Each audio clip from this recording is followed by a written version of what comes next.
and entrepreneur straight out of New York City, Michael Chernow. What's cracking?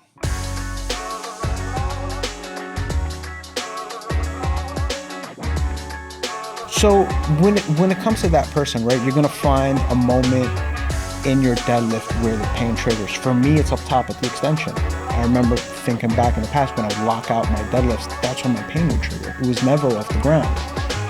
So I've worked with a lot of physical therapists who are, specialized in this field. And you kind of have to reverse engineer and work that part of the movement that sucks. You just got to work at it and slowly, progressively overload that movement.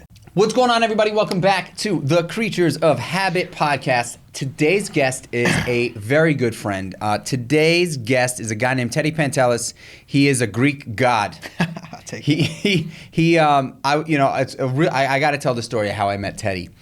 So, first and foremost, Teddy is one of the greatest guys you'll ever meet. He is a no bullshit dude, but he is a true friend. And if he coaches you, he's gonna hold your fucking hand to the fire, which I love. I just love that in a human being. Someone who's just like, you know what? Like, I care about you, but I don't really care about your feelings when you're bullshitting me.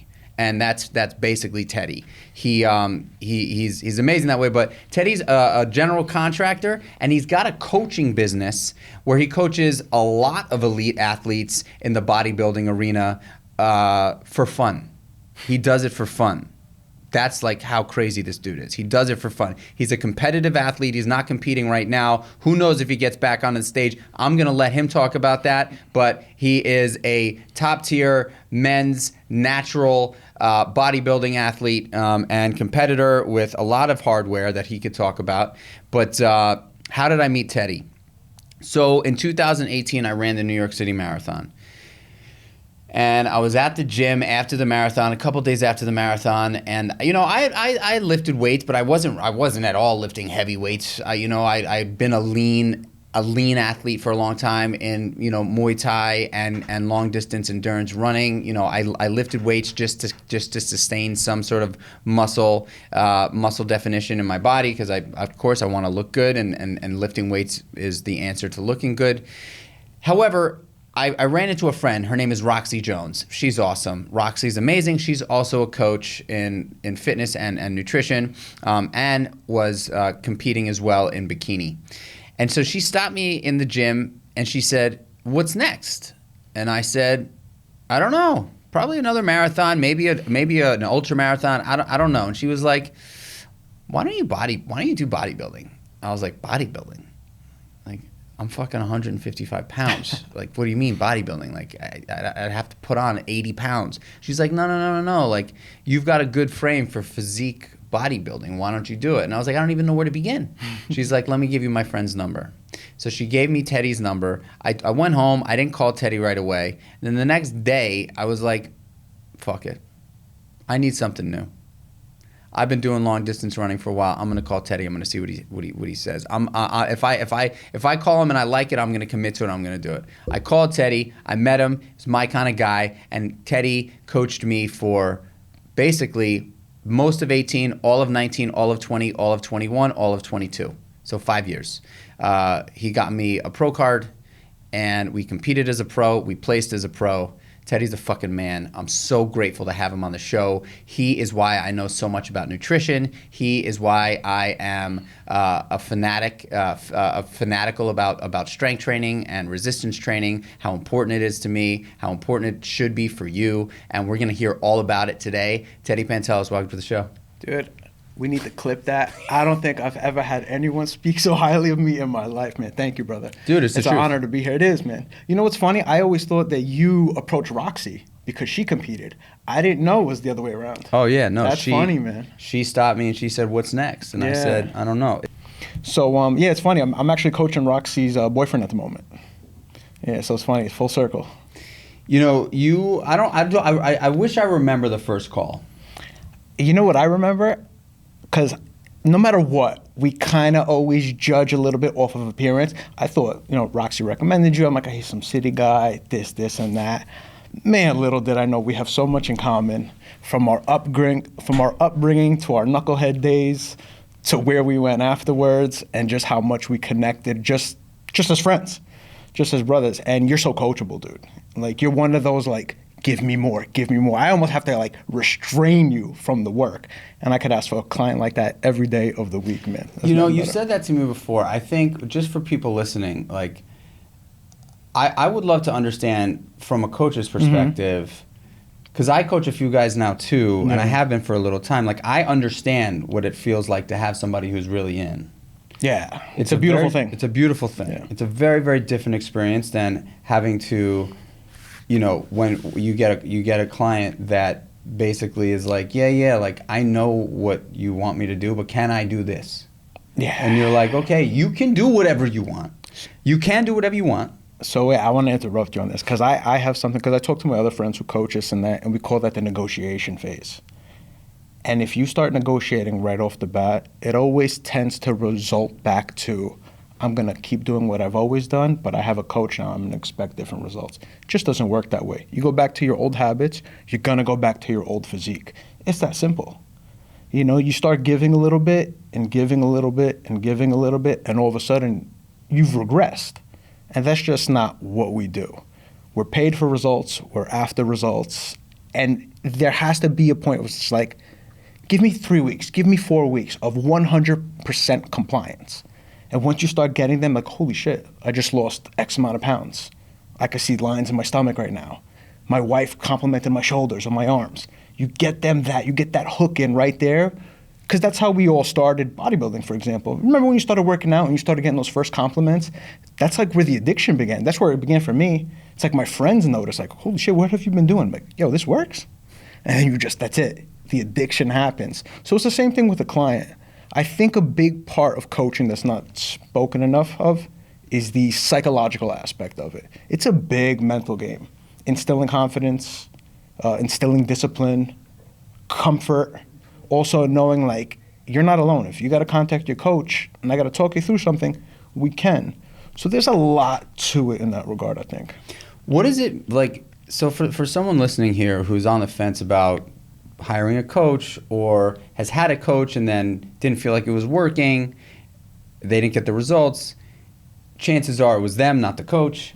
What does it mean to be a coachable client? Like, how can you articulate what a coachable client is like? So number one is communication.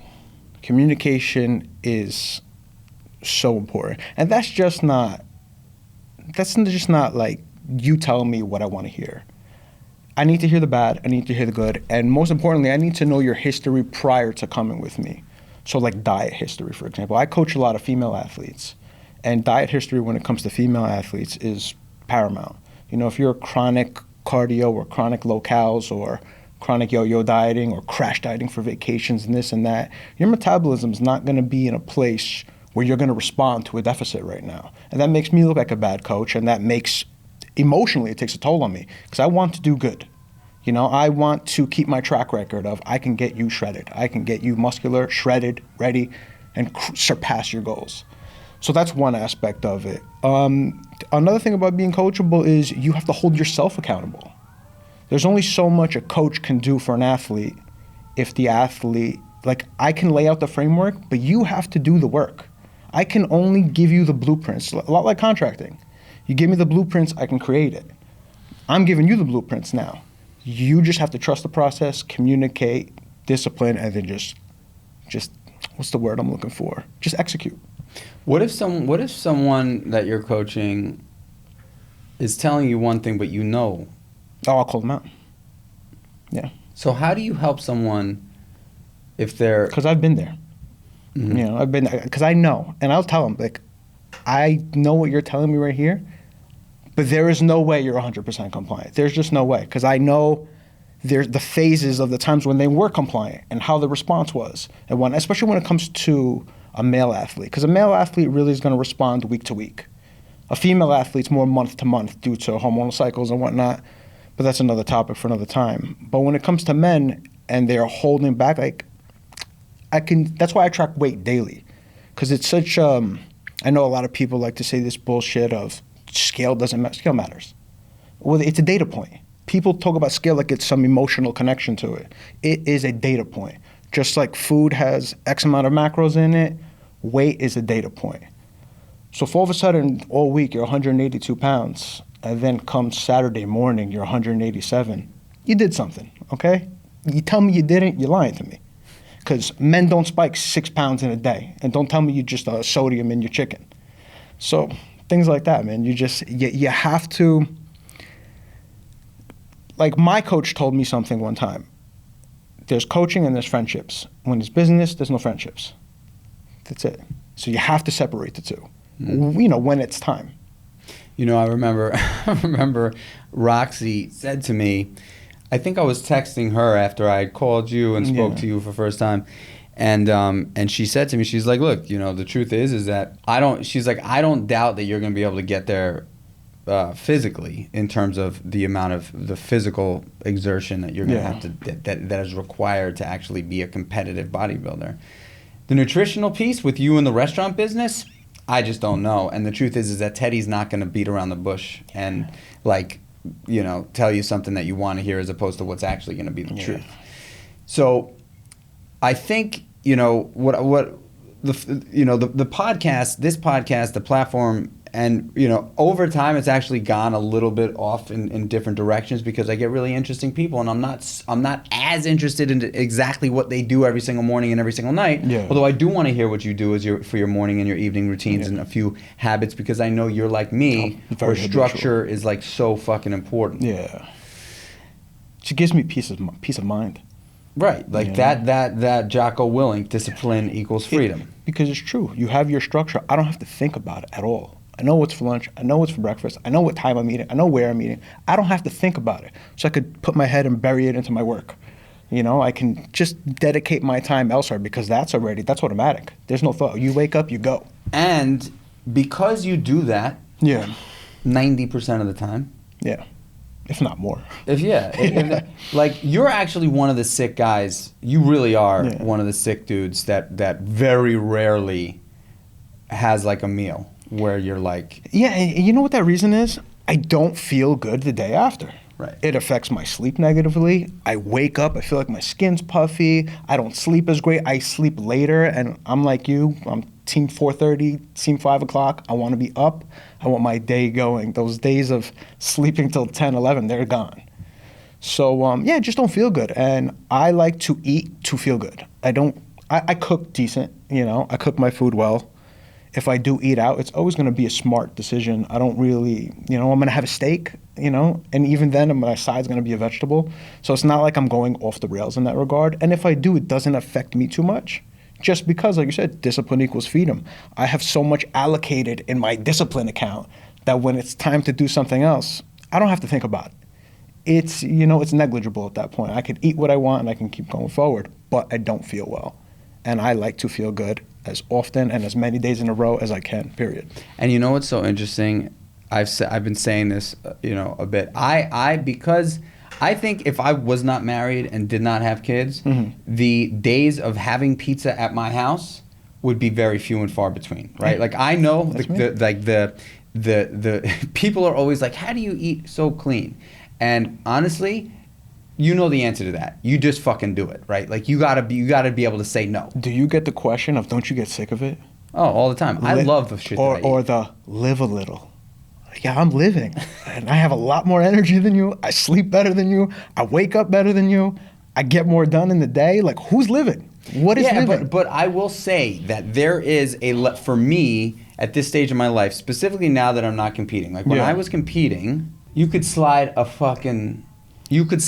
the best pizza, the best ice cream, the best burger and fries in front of me. And if I'm locked in, specifically in prep, I'm just saying no. Tell me that's not that was one of my favorite parts of prepping, of competing. I love that, for lack of a better word, the suffering aspect. I think it's so important in life in general to be without for some reason. Like just to be without. Like I get why religious people fast. Like that being without, it's very important. It does a lot to you spiritually. It really builds your discipline. It hones, like, what are you made of? Because human beings, for example, we can go, I believe it's 21 days without food. Yet I'll hear a client tell me, like, you pull 50 carbs from their day, and it's like, I'm starving. You're not starving. That is your brain telling you, I want more food because I can't have it. You know, like, that some people are built for it. And some people that, I feel like the people that are built for it almost compete for different reasons. Because there are people who compete for wrong reasons and right reasons, in my opinion. You know, who am I to say what's right and what's wrong? But, you know, I'm not much of a participant. I like to go and try to win. The thing that I think is so awesome about just competing, forgetting about what it is you're competing in, right? Yeah. Any type of competition. Any type of competition. Like, there are going to be bad apples in every single arena in life. Absolutely. Right? But competition really does seed out the good from the great, the bad from the great. Yeah. It really does allow you to see what you're made of. I believe it. You know? Yeah. And so I look at, like, every single day, I really do try to put these little challenges in front of me every day. And I do them in these habits that I have every morning for the most part, you know, unless I'm traveling, where I don't get all of them, but I get a fair amount of them. I want to hear about your morning routine. I want to just hear it. Do you have a very strict, regimented morning routine? It depends how you define the word strict, but I definitely have a very structured morning routine. It's like Jocko says, start your day off with a win. So in my head, it's like this little game I play. I like to beat my alarm clock. So I have my alarm set at 5 a.m., right? I want to be up at least 5 minutes beforehand. Like, I don't like waking up to the sound of my alarm. So I'm very cognizant of my body's just, like, programmed right now to wake up 5 minutes before it. But I have it just as safety precautions in case I wake up. So you wake up, I shower, and then I start doing my low back rehab, you know, just work on my core, this and that, stretch, get my body right. What do you do for your low back rehab? So right now it's 3 sets of bird dogs, side planks, glute bridges, and then a 10-minute walk. And that 10-minute walk is obviously with my dog. So I walk her to do what I have to do, and then I'll start my day off with a scoop of greens, just like a green supplement, make my coffee, and then head to work. And then I eat my first meal at work. And so that is pretty much every single day? Monday through Saturday. And then Sundays you give yourself a break and you do whatever you want? Yeah, pretty much. Yeah. But, like, I'll eat what I normally eat, but I kind of just, like, I'll probably eat 3 meals instead of 5. Mm-hmm. Just kind of just whatever I got to do. But then I have my Sunday routine. That's when I meal prep. That's when I go to the store, I get my groceries and whatnot. So every day, even the free days, is still somewhat structured. You know, one thing that I want to share, I have no affiliation to these guys, but it's something that I recently found that has been so awesome for my lower back, is the So Right. Have you heard of this thing? No, of course, I have one. Dude, I've been using the So Right every day. It's painful. It's painful. Yeah. I remember when I first saw it, I'm like, what is this? You just lay on it. It's really good. I've been doing that every morning. So my morning back stuff is I do down dog, up dog for 5 rounds of that. I hold it for, like, you know, whatever, 10 to 20 seconds in each position. And then I do 5 not 5 bird dogs, 5 what's it called? Cat cows. Cat cows. Cat cows. Those have been cat cows are great. See, I can't do the dog up, so I'm like, I have like an extension intolerance in my low back. Oh, so you can't extend so that I way? Can't extend like that. That's like my big pain trigger. Flexion, I'm decent, but I'm a mixture of flexion and extension intolerance. So yeah, you know, 20 plus years in the gym and 20 plus years concrete and steel is not friendly on the low back, man. And then also being kind of stupid at times. You know, egos, bro. In the gym, especially in the gym. I feel like ego's a good place in the gym if it's somewhat controlled. You know those days you're feeling good? Oh, just load the bar. It's so funny you say that. I was recently in California, and you know from coaching me, like I got to be somewhat careful with my back. I can have a back issue creep up on me. Yeah. That doesn't mean that I can't lift heavy weight or do lift heavy weight all the time. Even when your back is feeling weird, right. You can still do it, but you know you're going to pay for it afterwards. Right. But I will say that, like, I think the adverse in not building those muscles in your lower back to support 100% to support the injury potentially puts you in a worse off place. Now, I did that, exactly what you're saying. I backed off so much out of fear when my lower back issue started creeping up. So I noticed like the muscles in like my spinal erectors, for example, like they atrophied. And I just, you know, like you'll do like farmer's walks or suitcase carries and whatnot, and I can tell my weakness. My lower back used to be probably my strongest aspect of my body. And then like that, and I feel like it exacerbated my pain.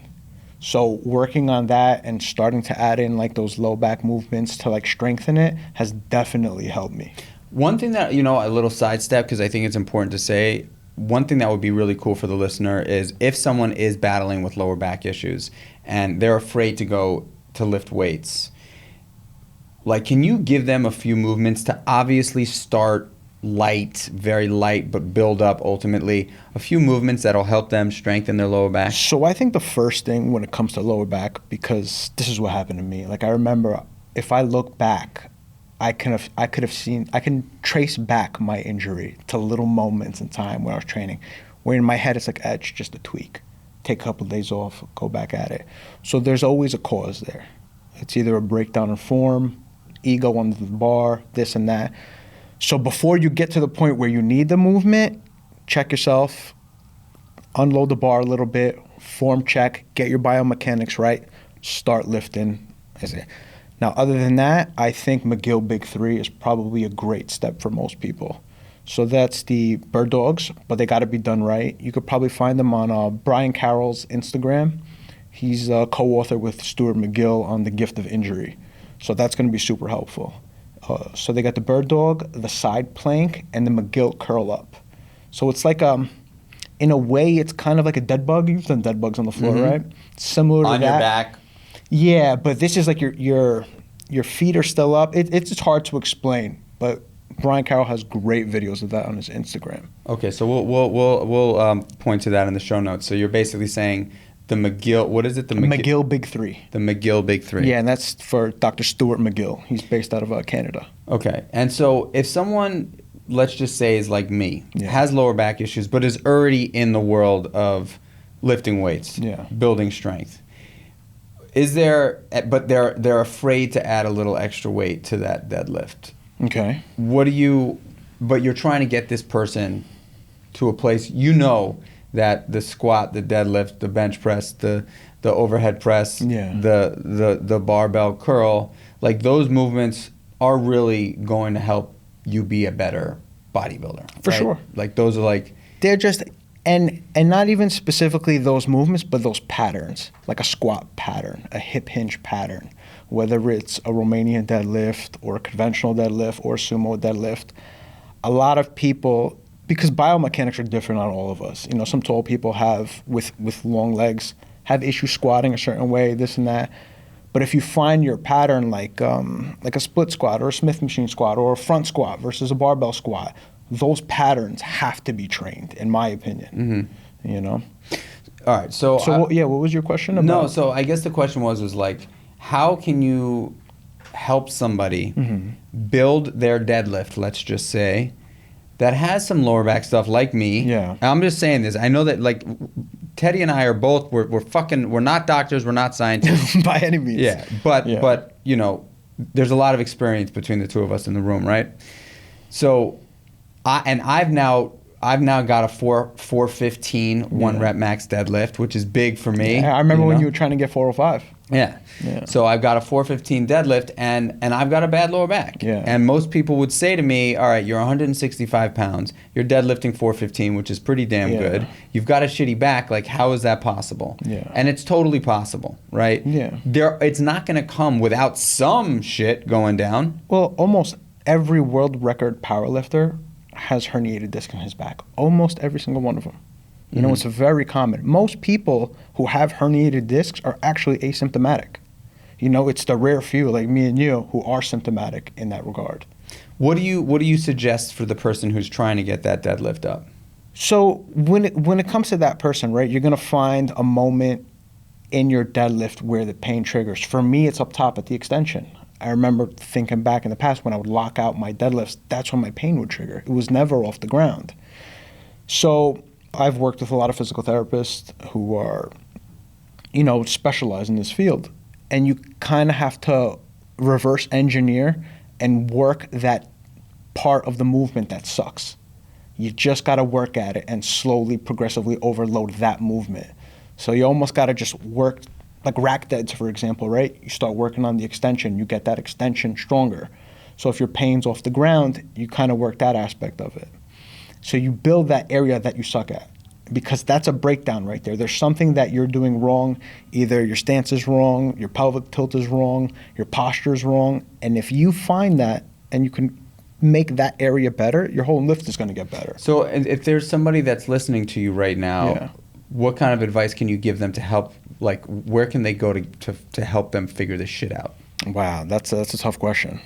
Hire a coach obviously is one. Yeah, and there's a lot of people I can recommend. It depends if you want to go remotely, because that's a different aspect. It depends, because I would only recommend that to someone who's very serious about what they do. Because those people who specialize in that area, they're no bullshit.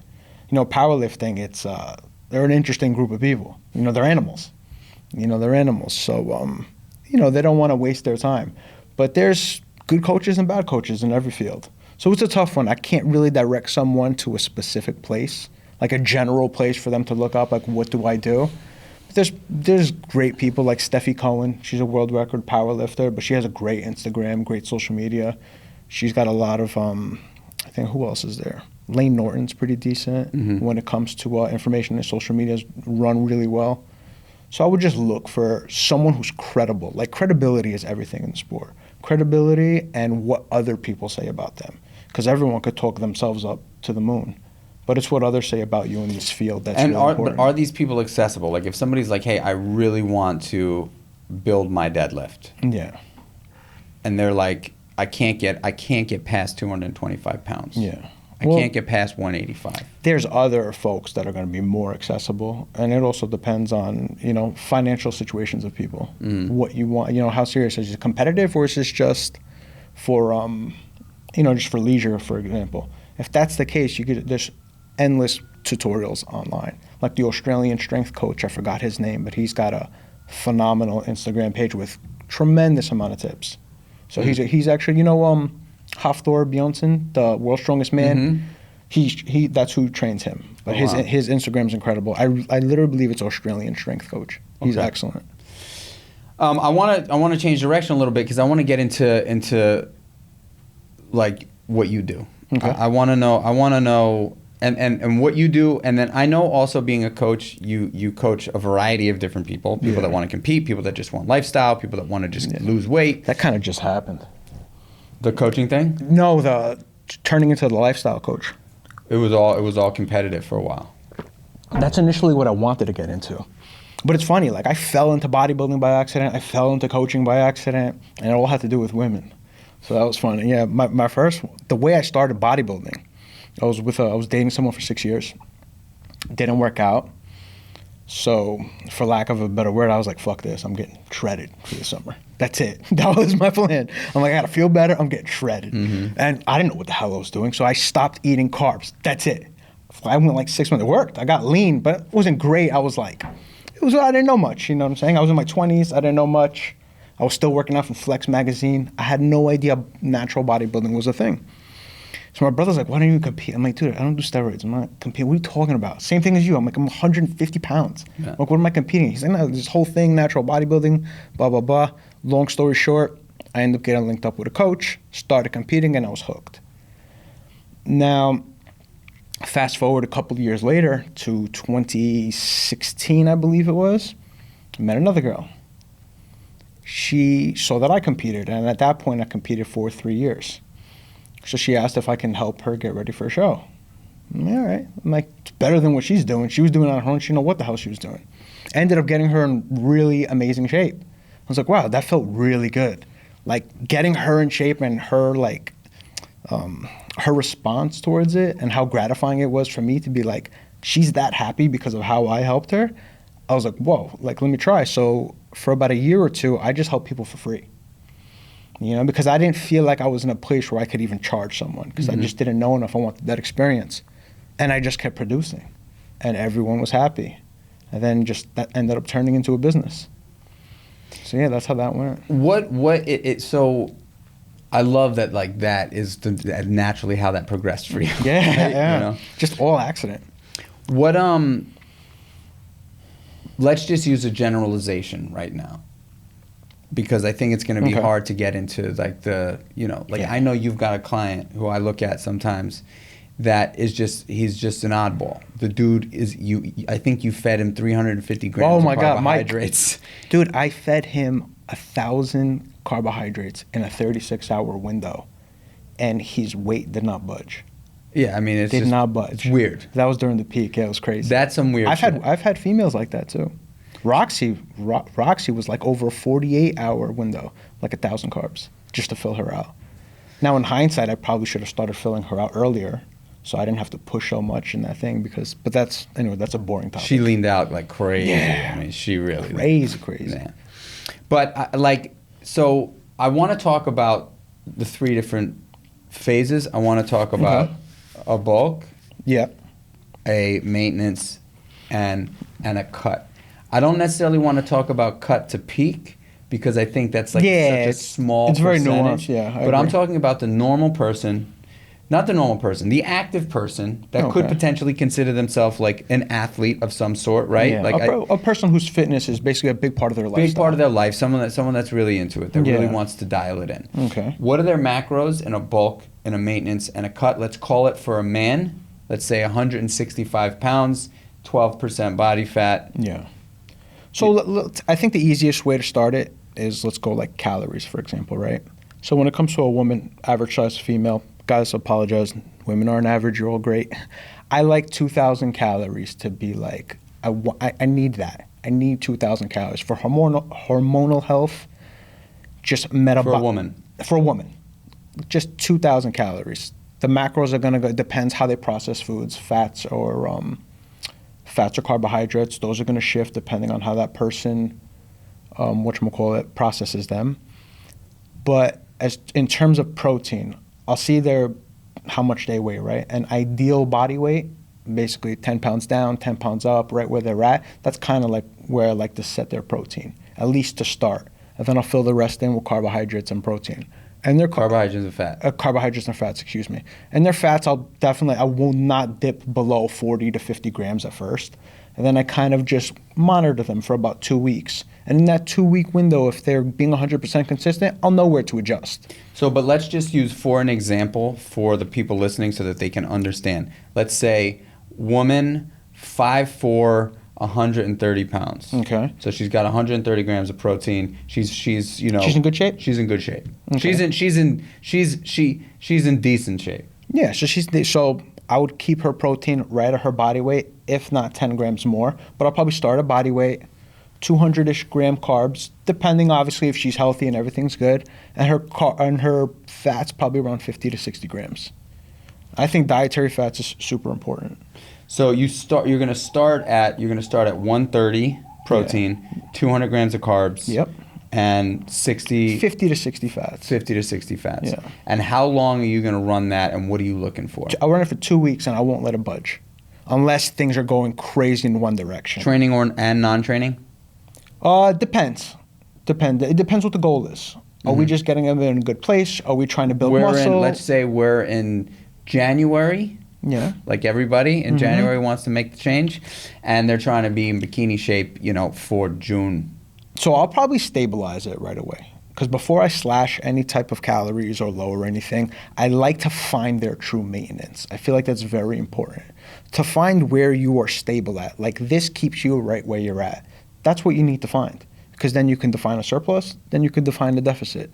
So this is where you cruise, you maintain, you feel good.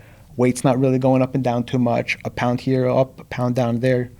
And just so I can articulate this, and the reason why I'm being so like hardcore here is because you got me into the best shape of my life ever. Would I recommend what I did for everyone listening here? Yeah. Probably not, because it's it's definitely its own thing. It's its own thing. Sorry, but if the person that I have the most trust in. Yeah. In this whole space, for getting people into shape is you. But the beautiful thing about me and you when it comes to that, we had tremendous communication. So I tell you, Mike, how have you been eating? Dude, I've kind of been under eating, this and that. So I'm going to start you at a little different of a place there. Because our 2 preps, when we did it, they were a little different on both ends. I'd give you refeeds a lot more on the other one. Peak week was different. Remember how much we peaked you way better for your pro debut than we did for your pro win. So it depends. So that's why I'm saying when I was, to trail back to before diet history. You can only, that's why when it comes to averaging macros, I can only work with where you are. So if someone's coming to me eating 1,000 calories every day and I just give them 2,000 calories, they're gonna start putting on body fat. So what do you do there? Yeah, I gotta work them up. I gotta work them up. Yeah, I gotta work them up. I gotta put them in a more sustainable, controlled environment. You know, a lot of these people who chronically undereat and go up and down, they don't have controlled environments. You have to know. That's why people like to bastardize tracking. Like it's like, oh my God, it's unhealthy eating. But if you don't know what you're consuming, you're going to have a hard time knowing how to grow muscle, how to grow fat, how to add fat, and how to get into a deficit. A lot of these people are delusional in what they're intaking. And then you'll have the people say, oh, but portion control. All of that is calorie tracking. All of that is macro tracking. So they look at it like it's almost an eating disorder, but it's just not the case. Calories in versus calories out is, for the average person and the hormonally balanced person, the way it goes. It's not everything, of course, but that's, that's a different topic.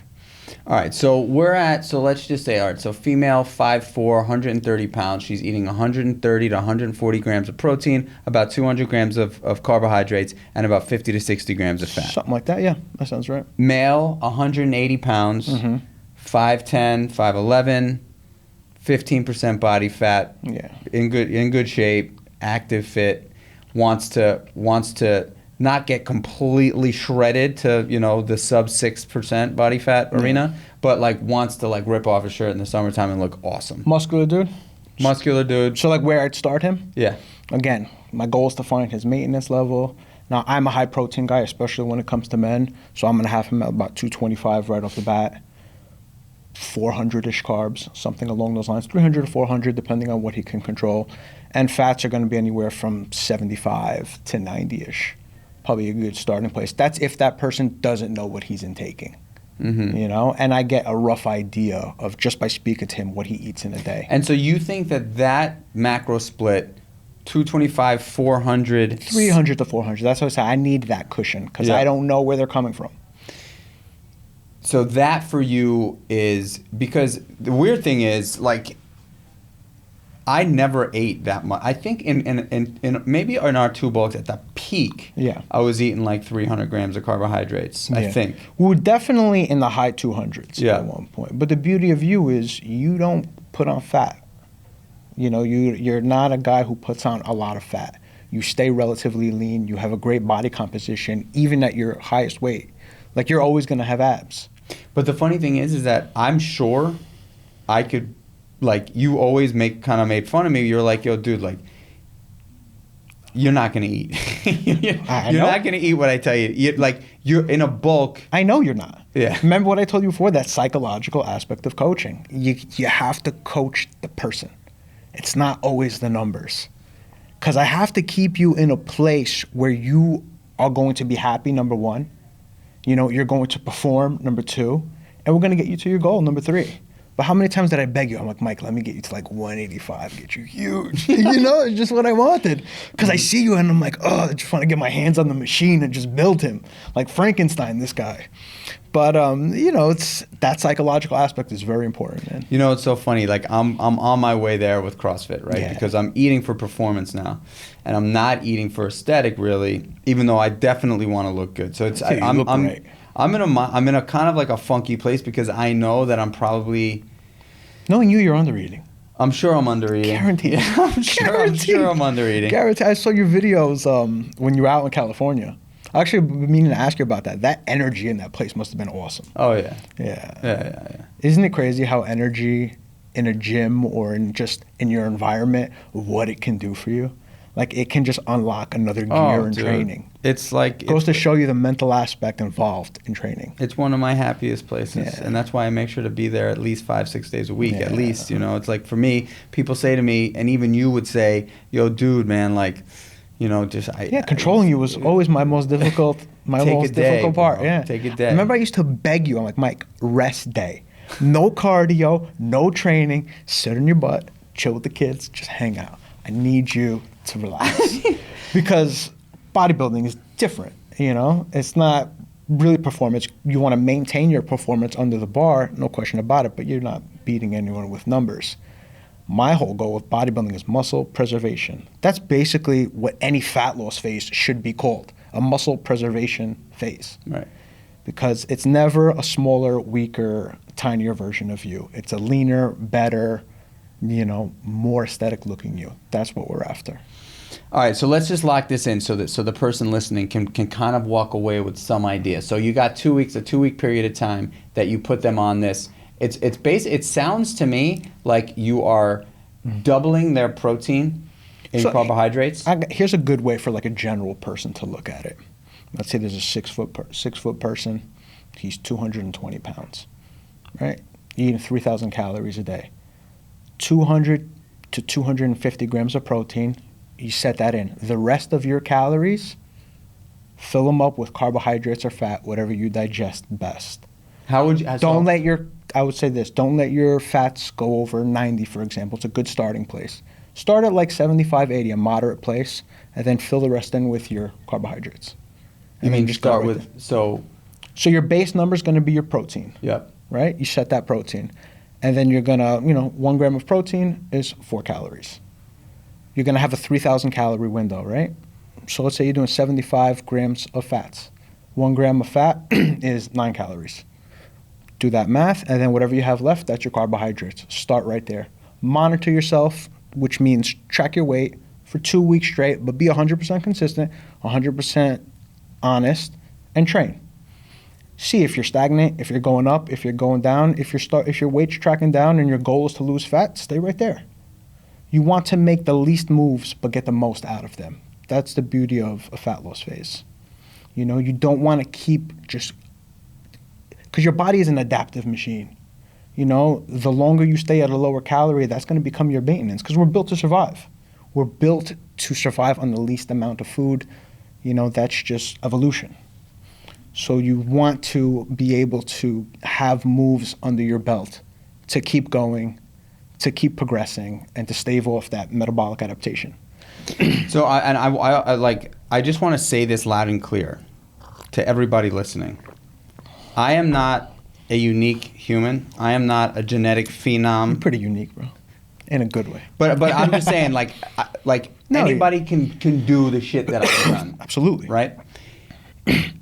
I don't care what you hear on the internet. For you listening right now, where you're told to do this and this isn't going to work and that's not going to work and this isn't going to work, I'm just going to tell you. I'm going to ask Teddy another question, and he's going to tell me I think I know the answer. I'm telling you, it fucking works. Period. Yes. It like what he is saying. Actually, if you apply it, will allow you to hit your goal. Period. Done. Because it worked for me a number of times. There's an amazing saying that I don't even know who created it, but it's in the bodybuilding world for ages. The best program is the one you'll stick to. The best diet is the one you'll stick to. Compliance is the science. It's good things happen when you dedicate to something and you don't stray from the path.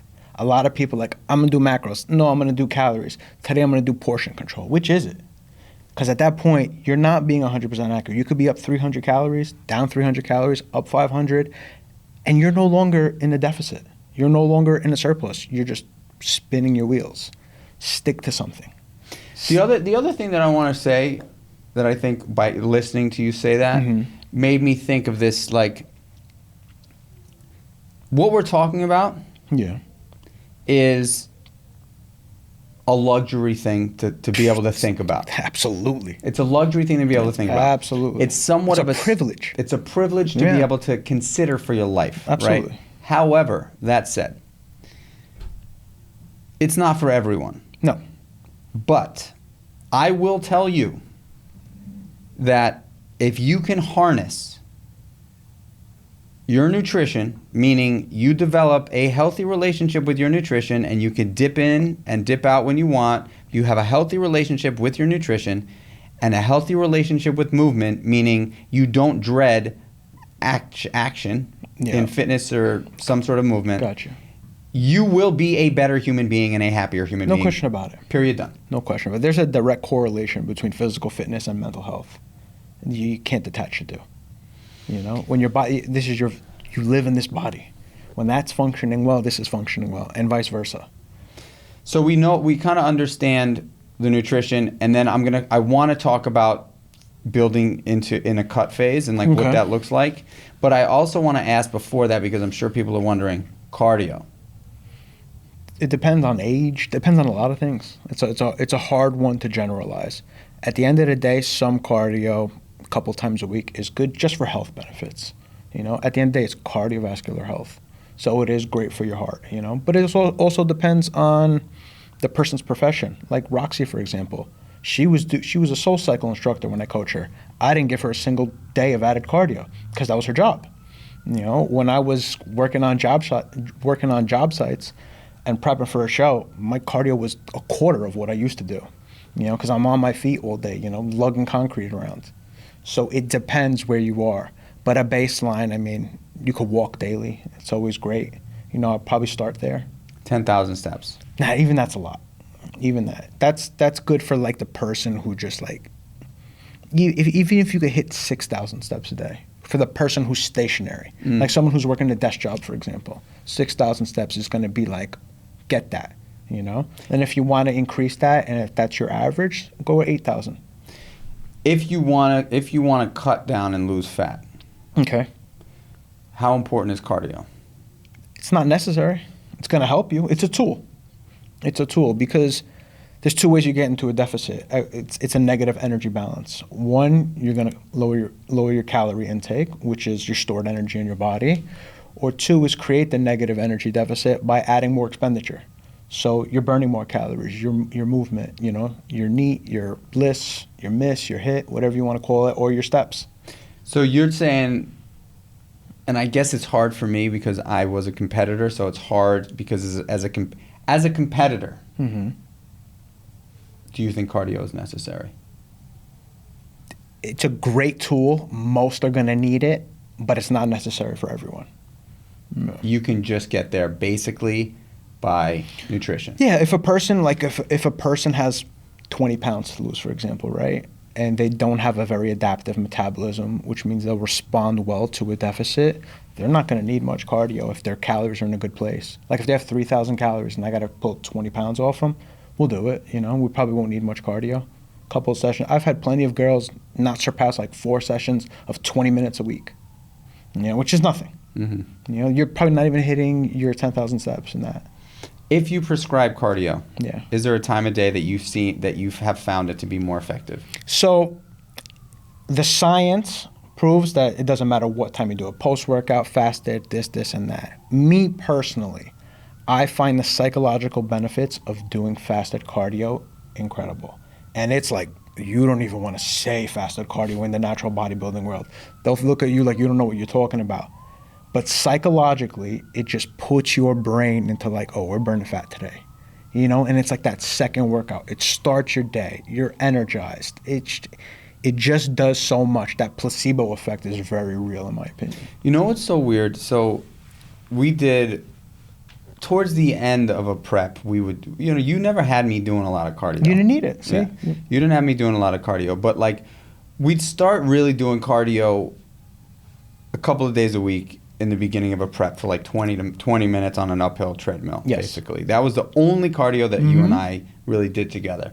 You said, I don't want you running. I don't want you on a Stairmaster. I don't even want you on a fucking bike. If you want to do a hit session, you can do a couple of it was like five intervals, yeah. I want you to walk uphill. And literally it was like twice a week for whatever it was, for like the first month and a half of a prep. Month and a half of a prep. But as we got closer and closer to peak, you would increase my cardio, and you said to do it post because you knew me too. Yeah. I was always in the gym at 5 at that time, was still living in Brooklyn, I was typically in the gym by 5:15, 5:30. So I'm not getting a meal in that's actually going to be utilized in that workout. Correct. Because I would have to wake up at 4 and eat at 4:15 to use that nutrition for a 5:15 workout. Yeah. So I was training fasted most days. I was lifting fasted, and then I was doing cardio afterwards. And it worked for me. Yeah, there's no doubt. Yeah, you were shredded. Shredded. You actually, in our second show, you were like, dude, I cannot get you. I do not want to get you as shredded as you were the last Correct, show. yeah. I remember I really wanted to bring you in fuller. I wanted to bring you in bigger. Because you learn a lot. It takes a coach time to learn their athlete as well. Especially going through one peak, for example. Like how much what's going to cause them to spill? What's going to cause them to fill out? What's going to cause them to go flat? And then you learn a lot, and you're very disciplined. So it's like, and we had the luxury of running a mock peak week. Right. It was a couple of weeks prior, right?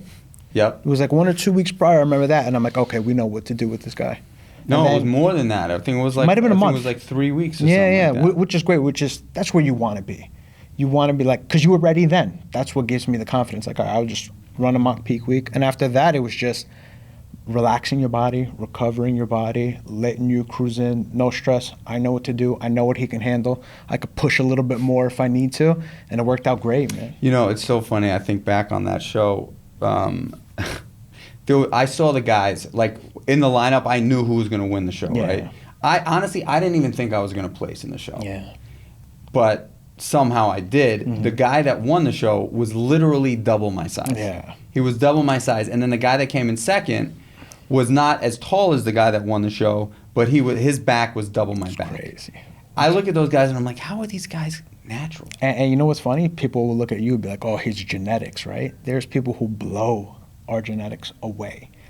Like guys you went up against. Totally. They don't understand there's absolute genetic freaks in this world. You know what's really funny though? What happened? I haven't even thought about this in so long. In that show, I was, I felt good, but once I saw those guys, I was like, all right. It does something to you, too. Yeah, I was like, psyche. I gotta like go out there. I gotta look. It's gotta be perfect. I gotta be perfect. So I overpumped. I overpumped. Yeah. And I'm on stage, and I was hitting my lat position. Yeah. And my whole fucking posterior chain locked up. Dude, did I tell you that? No. Oh, dude. No. That was like, it was such a scary feeling where I couldn't hold the pose because... You're tired. I overpumped. Yeah. I overpumped, and I didn't know. And we loaded so much water the day before that a lot comes out, The fact that I placed in that show was mind-boggling. I couldn't believe it. Yeah, but you have shape, man. You have shape. You have the look. You have the presentation, you have a lot of natural confidence, and that shows on stage, and that's very important when it comes to bodybuilding. I think that my strongest asset as a physique athlete was my core. My you have abs you don't have to even control your stomach or your breathing. You're always going to show. So do you abs. think, that's a great question, do you think that is something that I genetically just have? Yes. You do? Yes, absolutely. Because I'll tell you something that I probably never told you. When I was doing Muay Thai, we did no strength training. Yeah. We did kettlebells. I've trained Muay Thai. So right, you know the deal, right? And you competed too in Muay Thai, right? No. Okay. No. So we did no. It was all calisthenics, some kettlebells, and kettlebells really didn't even come until the end. Back then, It was conditioning, lots of sparring, lots of calisthenics, and the conditioning was long, like 5 to 7 mile slow fucking runs, right? What I did for years, and this is why morning routine, my morning routine has evolved a lot, but I kept the 50 push-ups every morning because I still do 50 push-ups after my prayers in the mornings. But before, for years, my wife, it's so funny, I did 500 push-ups every morning and 1,000 crunches. Every morning for years. Yeah, it helps. Dude, I believe that's why I have this developed. For sure. It's definitely the reason that it's so developed, but you have a genetic disposition to develop it. Like a thing that can relate to a lot of people who are fans of bodybuilding, for example. You're actually one of them. Bicep peak. You can't train a bicep peak. You're going to get that little mountaintop, and that's just your genetics. You'll see some of the guys on the Mr. Olympia stage with no bicep peak. And, they have the most enhancements, everything you can imagine, great genetics, but that you just can't train for it. That's just genetically disposed to have that. Either you have it or you don't. Exactly. And it still takes work to show it, though, which, like your core, for example,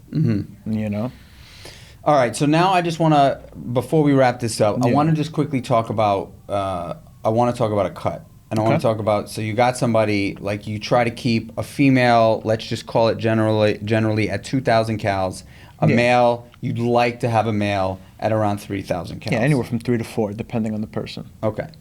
So, and that's like a really, really great place. And I'm telling you, from my experience, I'm just here to say 3,000 calories, you're happy as fuck with 3,000 calories. That's where I'm at now. That's a lot of food. Yeah. It's a lot of food. And when you're eating clean, it sucks. It's a lot. Like, it's a chore to eat, So, so if somebody wants to get in great shape, and I'm talking about 8 to 10% body fat for a normal human being, for a male, for a female 15 to 18%. Like turning heads on the beach, type of shape. Female 15 to 18%, male maybe 15 to 20% to female, and 8 to 10% male. Gotcha.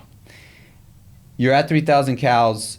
How much time do you give them? How much time do you say, all right, this is when you really need to start your cut, aka deficit, aka diet? So I like to have time, but let's say, for example, it's not a competitor, this and that, it's someone who just wants to get ready for a beach. Summertime. I like 16 weeks. Okay.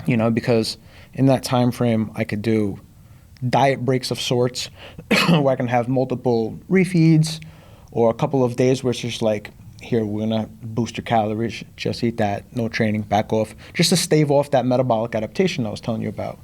And it keeps you happy, it keeps you going, it keeps you in a mental state. But I would say 4 months is a good spot, because you don't want to feel pressured into the diet, because life's going to happen no matter what. Someone's going to get married, shit's going to happen. You have to go through some type of celebration where you're going to eat off and this and that, and you're not going to have 100% compliance. So you got to account for that. Mm-hmm. So in 16 weeks, it's very doable. 16 weeks. Yeah. And are you looking at it 16 weeks, so you got kind of 4 major moments every month to just take a cut? Depends. I've had people get in such insane shape where maybe I've made like 2-3 changes. And other people, I have to make changes like every 10, 15 days. So it really depends on the person. What are the changes that you're typically making? So it's going to be either a deficit with food, addition to cardio, sometimes both, and then sometimes pulling back and adding in more recovery. As in, recovery is just like, don't do nothing. Like, you need to chill out because you're not responding. You started to move in reverse. So there's a time to pull back. Let's talk about nutrition. Gotcha. Calories. What are you toggling? So I like, let's say the 2,000 calorie female, for example, right? Or the 3,000 calorie male. And it's the first move. I like my first move to be a little bit more aggressive than my additional moves, because we're very adaptive, our metabolisms. So I just, instead of prolonging that initial like ball rolling down the hill, I like to pull, let's say for the guy, it's going to be anywhere from probably around 500 calories. For the female, it's probably going to be around 300. And just, I want that fat loss to start. And those calories are going to typically come from carbohydrates and fats? Carbohydrates for me, usually right off the bat. Carbohydrates right off the bat. Yeah, I like to take it from like I said, depending on where they are. And so that's something like if they're eating, let's just say 220 protein, 350 carbs, 75 grams of fat, you're basically saying, all right, we're going to go 220 grams of protein, we're going to take you down to 225 grams of carbohydrates. Something along those lines, yeah. So if I pull 100 carbs, it's going to be 400 calories. So we'll use that like for a guy. I'll do something like that. Or maybe I'd pull like 300 calories from the carbs and then 10 grams of fat if you're at like 95 fats. Not competing, but progressing along this 16-week track. Towards the end of this, where do you see the macros kind of landing? So it depends. Sometimes you'll see a person who's doing tremendous progress, right? And they get towards the end and they're already in great shape, but they want a little bit more. Sometimes at that point, when you start adding food back in, that's what the body wants. And it starts getting tighter, and it starts getting leaner, and things start to happen. That's the beauty of a reverse diet. So it depends on that person. Yeah, it's hard because I know a lot of people want like generalized tips on what to do and this and that, and it's always going to depend. But that's the beauty of why I like refeed so much. They tell you a lot. Because sometimes talk about a refeed. So a refeed basically is going to be, I don't want to go about percentages, but it's a high calorie day, and it's coming mainly from the additions of carbohydrates. People like to structure them a little differently. Me personally, I like to lower fats. I actually like to lower protein, and I like to do about anywhere from a 300 to a 500 calorie increase from your training day macros, all via carbohydrates. I love those days. Yeah, you gave me those. It's amazing. I remember your pumps. Remember how tight you would get. So like, what would be hard would be like Teddy would have me at 220 protein, 200 grams of carbohydrates, and this is kind of like. This is like not in a bulk. This is kind of like going from bulk to cut. So 220, 200, like 65. Yeah. You would bring me down to like 140, 650 carbs, 30 grams of fat. Yeah. It's really hard to get 30 grams of fat, to hit 30 grams of fat. Because the way I like to do it, I like fast digesting carbs. So like white rice, for example, is like a big staple for me, this and that. But isn't it funny how hungry you are on those days? Oh. Like you're eating so much more, but you're hungrier because of the leptin and the ghrelin, like the hunger hormones. They really just go crazy. But I remember you sending me the photos from in your gym and this and that, the pumps you would get on those days. Your vascularity would be off the charts. My gosh. But that's the data that I use to get you ready for a show too. Like I'm collecting data all those days, So you see how they respond. I want to finish with this piece, and then I'm going to ask you one last question about your sleep routine, because I think it's important, because I know how important sleep is for all this stuff that we're talking about. It's a damn PED at this point, sleep. Right. Yeah. Right.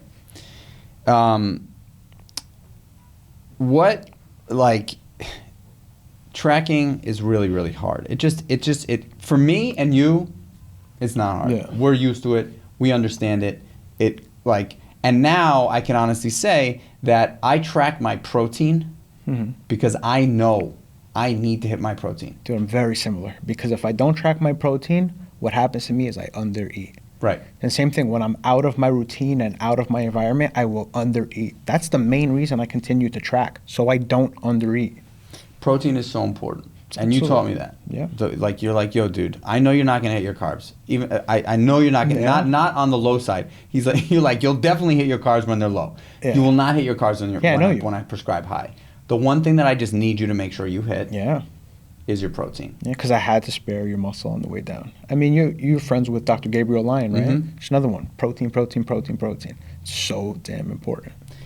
And quality of protein. Right. Just walk us through quick quality protein. So it's just basically the amino acid profile of the protein and how it digests.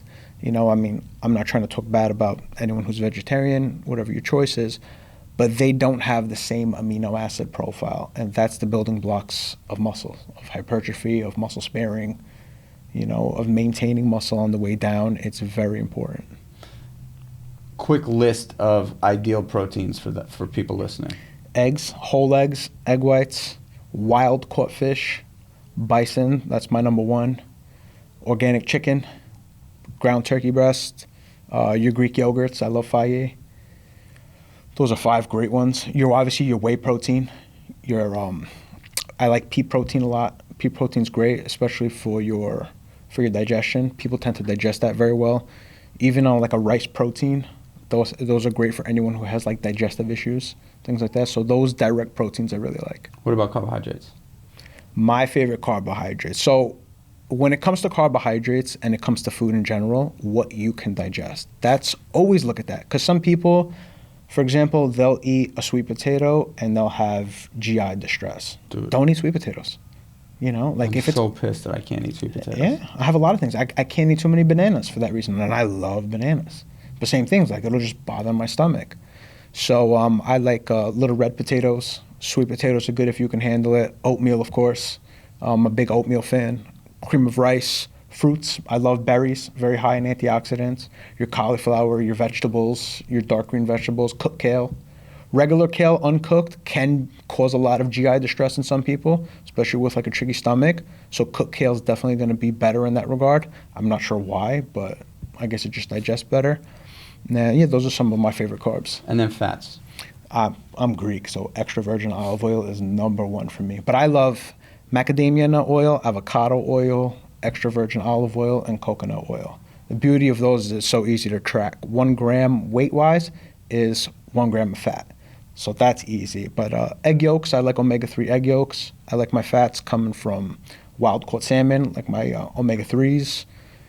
Obviously, you're going to have your peanut butters and things of that nature. But yeah, those are my go-to fats.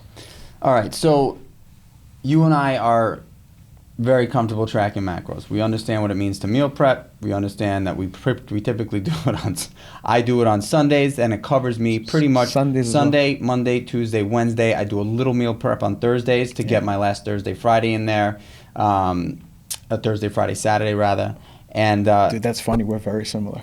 Because I'm Sunday to Thursday, I'm locked in. Friday and Saturday, I kind of could play with it. Yeah, so that's basically it. Right? Like, sometimes I get to it Thursday night, sometimes I miss it, and I just got to kind of like piecemeal it. Yeah. But, and I weigh my shit out. It's just like, Doesn't it give you peace of mind? It does. Same, and it makes it really does simplify things, but a lot of people don't have the ability to do that. So what I always suggest is, hey, like, if you really want to do this, commit to it for a month. Commit to meal prepping and tracking and weighing for a month. After a month, if you pay attention, you can eyeball pretty damn good. If you're not trying to compete. So it's funny you say that because I'll get the thing, I do Q&As on Instagram and this and that, and people will ask me about intuitive eating all the time. Do you coach intuitive eating? You can't coach intuition. Intuition comes from experience. It's a byproduct of experience. So like you just said, track for a whole month. You'd be very surprised what 4 ounces of X, Y, and Z is. It's a lot different than what your eye originally thought it was. But now you have an idea. So that gives you a ballpark range as to what to do. And then give it another 6, 8 weeks and track again. See how accurate you are. Give yourself a little test. Because I've been doing it for, since 2012. So I'm 11 years now of tracking food. And I could say, even with my eye, maybe I'm 85% accurate, compared to a scale. So think about that. Like, it takes time. It takes time to build intuition. Intuitive eating is like, you don't have intuition. So how are you intuitive eating? You're just eating whatever the hell you want. Listen, man, the truth of the matter is, and you said it earlier in the podcast, like, I never feel bad after eating healthy. Never. I never feel bad. Never. It just doesn't make me feel bad, ever. Have you ever been in a situation where you're out with a group of friends? They're all ordering this and that. Everyone's, I'm going to have pizza, mozzarella sticks, chicken nuggets, this and that. I'm going to have the salmon, but can you not cook it in butter? Can you cook it this? And a side of broccoli, please? And they look at you like you're nuts. Think about that. Society makes you seem like you're the weird one. And eating macros and eating healthy and doing this and that is the bad part. No. They have that very, very twisted. It's just because feeling like shit is so normal these days that you're the odd one out. I'll be odd every day then. Mm-hmm. I'm okay with that. I agree. Yeah, it's a crazy time. I agree. I also love just like not thinking about it, But like you were saying before, in regards to sleep, you wanted to ask me a question about sleep. The way you eat is going to affect your sleep and how easily you fall asleep, how long you stay asleep, and how quickly you could wake up. Why would you jeopardize that? I mean, think of all the people like, I just came back from vacation. I can't wait to sleep in my own bed. And you're going to go eat like shit on the plane and then go to sleep, and even that's disrupted. And you need 2-3 days after your vacation to bounce back. Not when you're eating healthy. Eating healthy and sleeping good, that's your performance-enhancing drugs right there. And we all have access to them. What,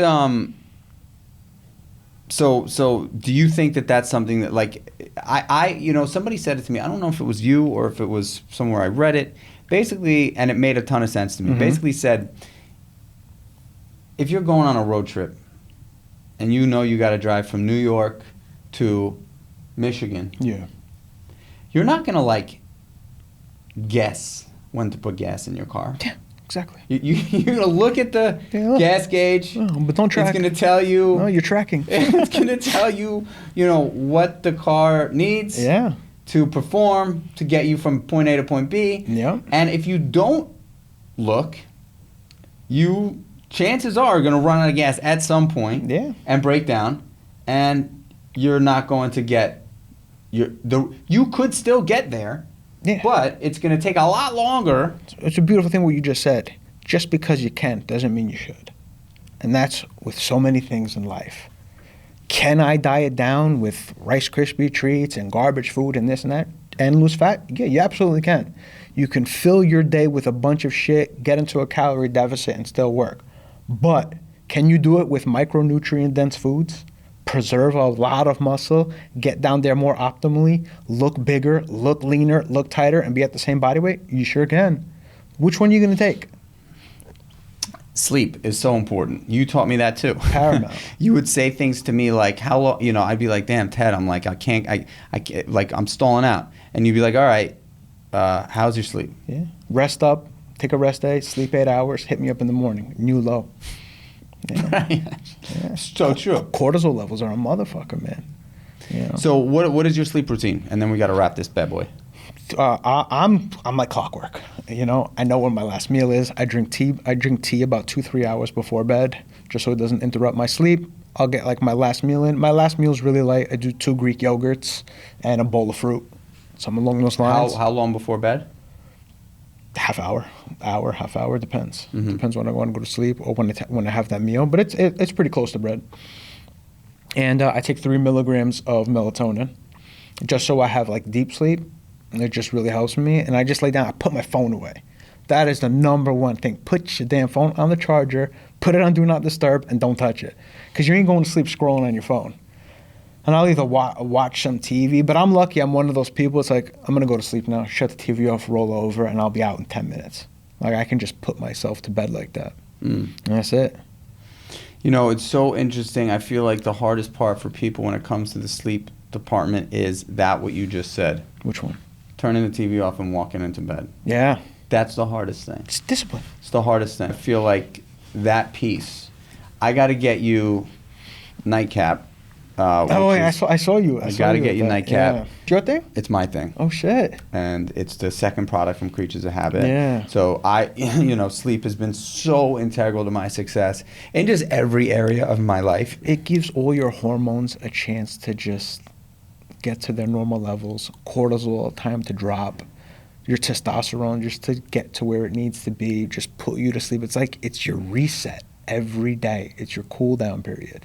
You know, like your phone's on its charger. This is your charger.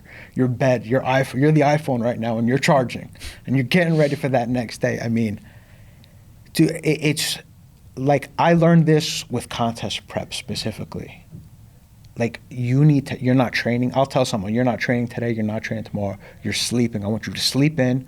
I don't care if you miss your meal. I want you to sleep. Prioritize sleep, even if you got to get 10 hours. Like clockwork, it's guaranteed. New lows, body fat, and then fat loss starts rolling again. You just need that hormonal reset, that body refresh, that true recovery.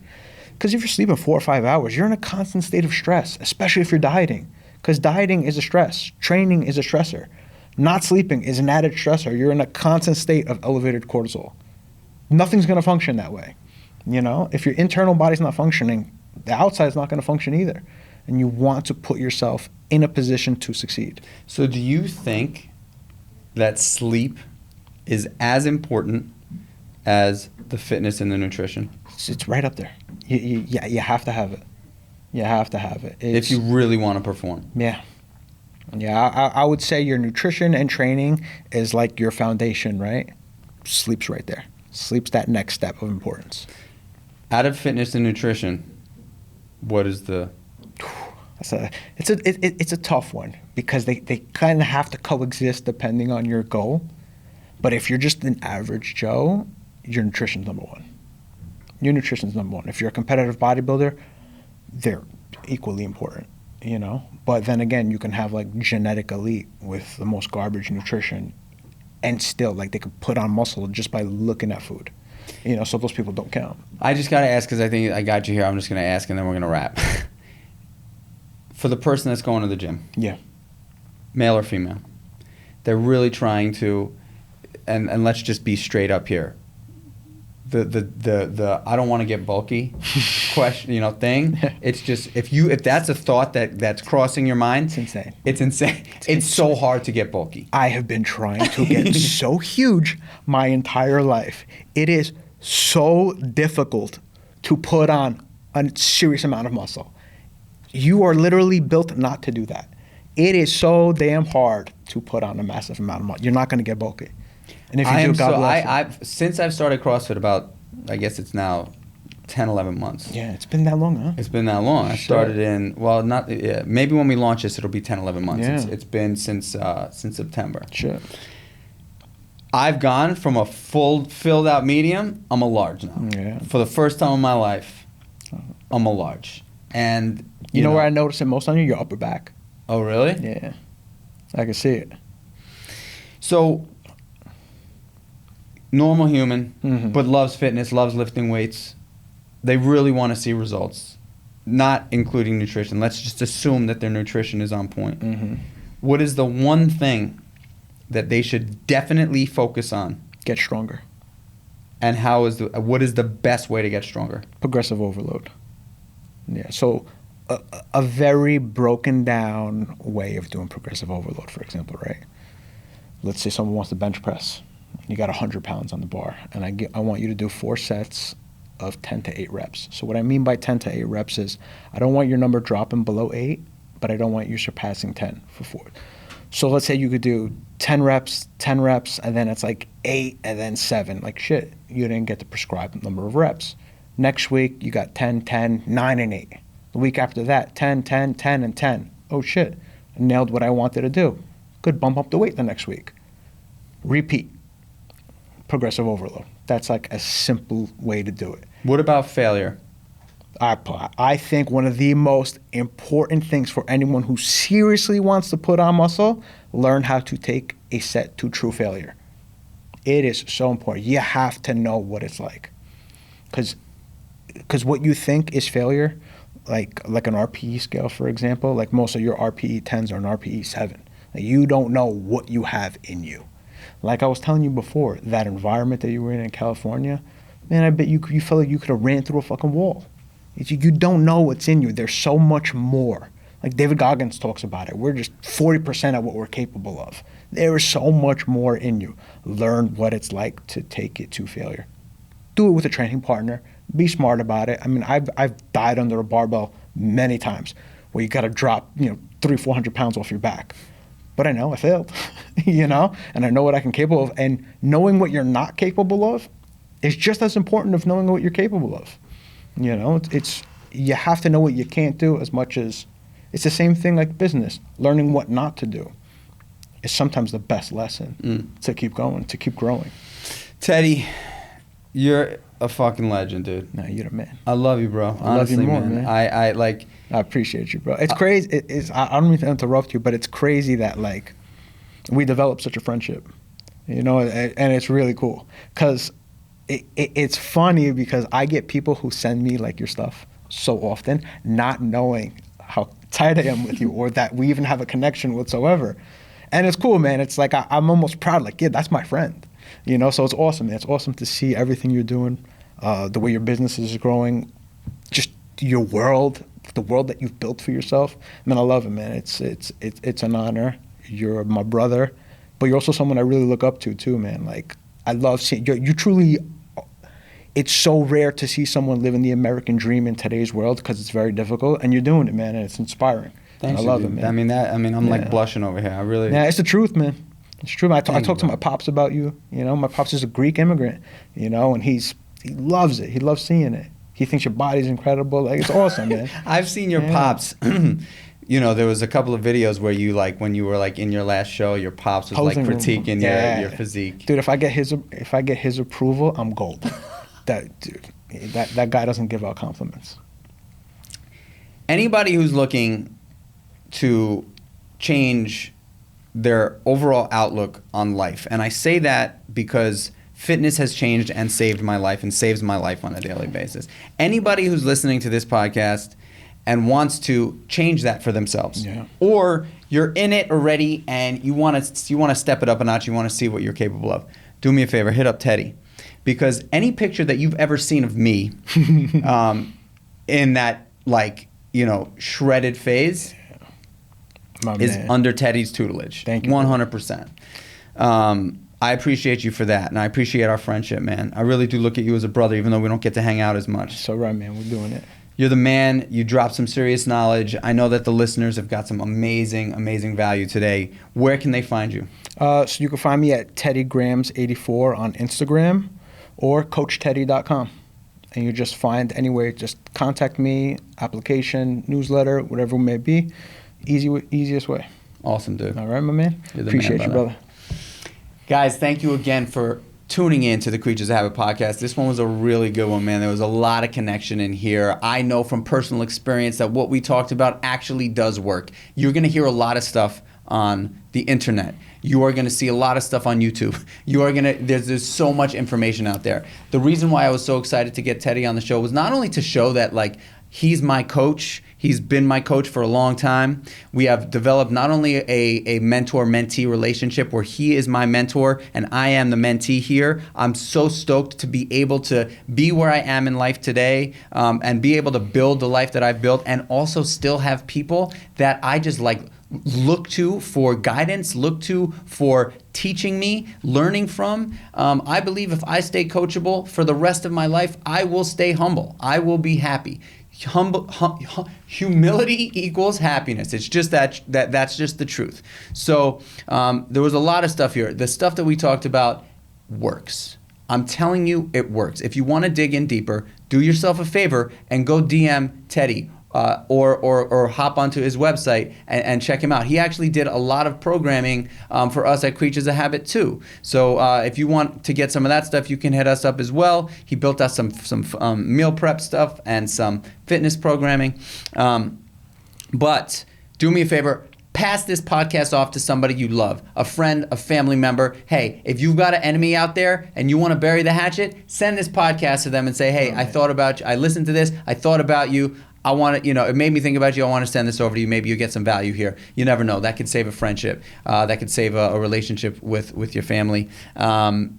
I really appreciate you all. I really do. I do this out of my love for connecting with and creating value for people in their lives. It brings me enormous gratitude. So give us a rating, a 5-star review. Hop over to creaturesofhabit.com. That's creatures with a K. Buy yourself some Meal One or some Nightcap. Subscribe to that. Subscribe to this podcast. I love you guys. I appreciate you. Until the next one, peace.